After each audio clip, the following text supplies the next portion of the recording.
Why I wrote Mental Storm. Let me start with the truth. I had a fetish, and I hated it. It wasn't something I wanted. It wasn't something I was proud of. It was something that grew out of trauma, out of confusion, out of pain, out of people who couldn't keep their dick in their pants. People who crossed lines. People who didn't care what kind of damage they'd done. That kind of recklessness messes with your head. It distorts things. And as for me, it planted something I didn't understand until it was too late. As I got older, the fetish got worse. It became compulsive, controlling. I felt disgusted with myself and I wanted it gone. I wanted it to be free. And eventually I got help. I got clean. And I stayed clean for 10 years. I broke the cycle. But it took me facing the parts of me that I wanted to bury. It made me see everything that I didn't know was there, that I thought I knew everything about myself.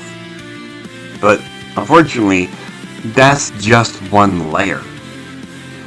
Growing up, I had severe developmental disabilities, as you can tell from my speech.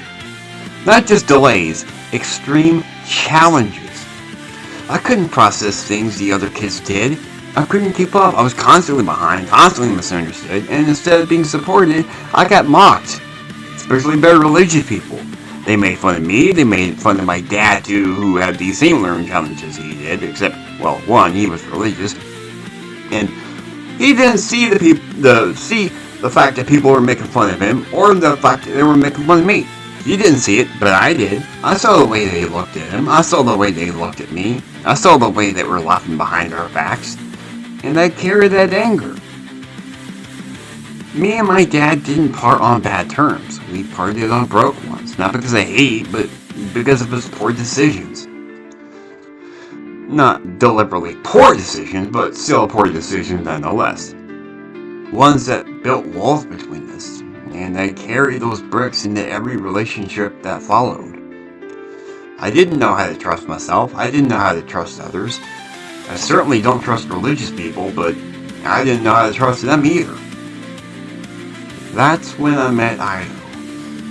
At first, he reminded me of my dad. Same quiet intensity, same sheltered worldview. But Ido was more extreme. His beliefs weren't just rigid, they were dangerous. And his grandma, even more unhinged. I watched him use religion to justify harm. I watched him hurt my friend Moon. I watched him twist sculpture into chains, and I realized it wasn't just about him. It was about a system, a legacy of control dressed up as holiness. It's a pattern I've seen before far too many times. It's something I lived through. Now, don't misunderstand my words. I want to make this very clear. I wasn't innocent either. I had my own shadows, my own storms. I did my fair share of wrong too. That's why I study psychology and philosophy. Not to sound smart, but to survive. To understand why I kept reaching for things that hurt me. Why I kept building intimacy out of wreckage, and why I kept mistaking control for connection.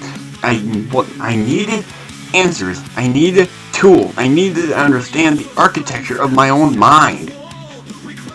And shortly after me and him split, I needed to know the bigger answers, and I needed to understand why I kept ending up in the same emotional loops.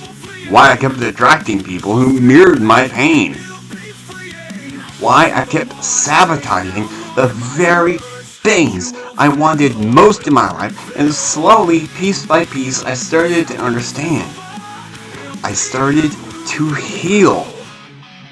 I started to reclaim my story. In A Hard Truth, I told a part of the story, but I didn't go deep, not out of fear, but out of respect. Ido's grandfather was a very good man, and in some truths, even when necessary, deserve to be told with care. I held back because I knew the difference between vengeance and clarity. I knew the difference between exposing someone and exposing a system. But mental storm? That's where I stopped holding back. It's not just a song, it's a reckoning, a roar. It's me staring down the wall in my mind built by delays, toxic ties, twisted desires, and inherited pain. It's you looking at your wall and saying, I will make you bow. That long intro, it carries the weight of everything I carried. It's the silence before the scream. Don't get me wrong, I really should have lowered the length on it a little bit, but, that's basically, I guess you can say, that's the storm gathering. Every lyric is a scar that I've torn everything into. By the time I reach the final line, that's not just surviving, you're walking a new road. That wall has fallen and now it's rubble. The storm has passed, and you're still here.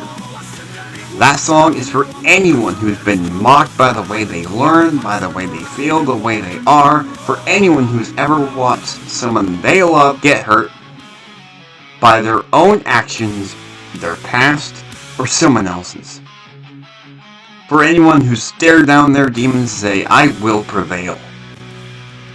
So if you're in the storm right now, let this be your anthem. Let this be your battle cry. And if you're somewhere in between, just know, the wall can fall. The storm does end, and your howl will be heard.